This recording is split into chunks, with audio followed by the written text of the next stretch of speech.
In just a couple days, Microsoft Flight Simulator 2024 will be released. And here's a list of a few things that the flight sim community can collectively agree on that we need in the new sim, or at least would like to see. And the first one is I'd like to see Microsoft Flight Simulator 2024 fix the generic model issue. One essential part of aviation is being able to see the different airplanes in the sim. However, in Microsoft Flight Simulator 2020, if you don't own a particular model, it gets substituted as a generic, low-detailed model. For example, seeing the F-22 subbed out as a Walmart version of the 737 mixed with the A320.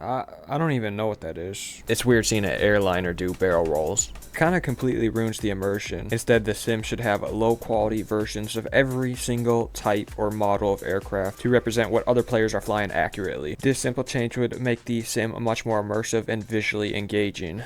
And our next point of interest, number 2, fix instrument. This one's for Xbox. Not everybody can afford a PC, so a lot of people end up going with the Xbox. I would like to see 2024 fix the Instrument Blackout bug on Xbox. I don't know if they've already fixed it, but if they haven't, for Xbox players, there's a serious issue with certain instruments like the G1000, G3000, and displays on airliners randomly go black mid-flight. This is a massive game breaker, especially when you're flying into bigger airports, and most of the time it will force the Xbox players to rely on Steam gauge instruments because those are the only ones that don't break mid-flight. I'm not exactly sure if it's been fixed yet. I probably should do my research before putting it in the video. It was a huge issue in Microsoft Flight Simulator 2020, so hopefully Microsoft Flight Simulator 2024 can resolve this issue. 2024 needs better VR support. Currently, VR in Microsoft Flight Simulator is very limited due to major usability issues. For example, in any aircraft like the 737,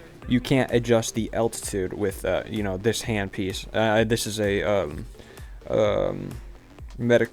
MetaQuest 2. I know a lot of people have different VR pieces or controllers, or interact with essential features on the MFD, which is kind of important during flight. There's just a lot of buttons and knobs you're just unable to rotate, flip. It's a pain in the ass basically. Shared cockpit feature. That's what I have wrote on here. It's just shared cockpit feature. The addition of shared cockpit functionality would be a game changer. It's tough to fly aircraft designed for multi-person crews, especially when you're flying something like the Antonov An-225. That is a 5-manned cockpit crew. Pretty unclear if they will actually fix this. They're probably most likely not going to. Not even fix it. If they got to implement this new feature. Most likely they're not going to put this feature in, which is an absolute disappointment, but maybe they'll surprise us. We will see. Alright, for point number 5, Multijet Way Connections. For larger aircraft like the A380 or the 747, when you arrive in an airport or depart an airport, when you're unloading the passengers, we would like to see, rather than one jetway connection, multiple jetway connections leading to all the doors. For example, Seattle-Tacoma, we have a airport which supports all that, but only one of the jetway connections will extend out to the door. So this would also make it more realistic, improving the overall experience. Alright, number 6, integrating ICAO charts for the new EFB. The new electronic flight bag being implemented in all aircraft should include ICAO charts. This means obviously integrating STARS, SIDS, ILS, approaches, RNAV, approaches, VFR sectional charts, IFR sectional charts. Essentially, the EFB should offer the same functionality as Navigraph does, which would make planning and executing flights so much more easier. Or you could just take your EFB and implement Navigraph on the electronic flight bag, which would be simple. We just need to be able to do that. Point of interest number 7, we need more foliage and grass details. When I was flying the technical alpha about a couple weeks ago, or was that a month ago? I don't know. I noticed a lot of areas lack significant foliage,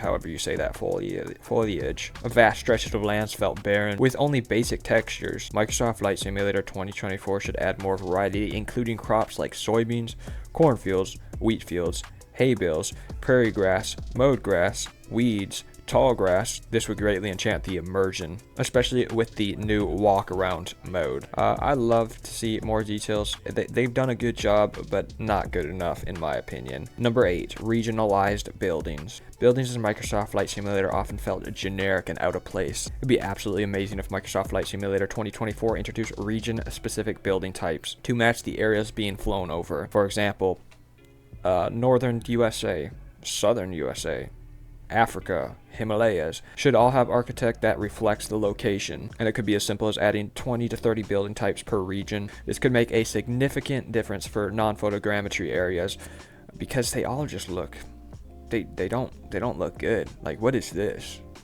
Anyways, number 9, improve clouds and weather. Well, clouds in Microsoft Flight Simulator 2020 look amazing already. A more variety of clouds would be welcome with the introduction of tornadoes. Microsoft Flight Simulator 2024 adding cloud types like cumulonimbus clouds with extensive vertical development, anvil clouds, cirrus clouds would enhance the weather realism, expanding the range of weather effects. I'm not complaining too much about the weather because I think it already looks good, but let's just get rid of those cauliflower looking clouds. That would be cool. Alright, so point number 10, fix the ground vehicle placement. Ground vehicles in 2020 often spawn in the middle of taxiways, creating a risk of collision and death even. It just doesn't make sense to have a cart just taxiing along the taxiway alpha for no reason. So that would be nice to fix. Alright, and then point number 11. I want to see everybody's avatar, and most people can probably agree with me. With the new walk around mode, it would be absolutely amazing to see other players' avatars in real time. This would allow for better interactions while observing each other's airplane, also going along with fixing the generic model problems. So we all can just sit there and look at each other's airplanes, I guess, you know, admire them. Alright, and then point number 12, the very last one, which I know this will never happen because the developers of Microsoft Flight Simulator 2024 said that if they do this, they could be in trouble with some of the people that are getting the license to the aircraft they're creating.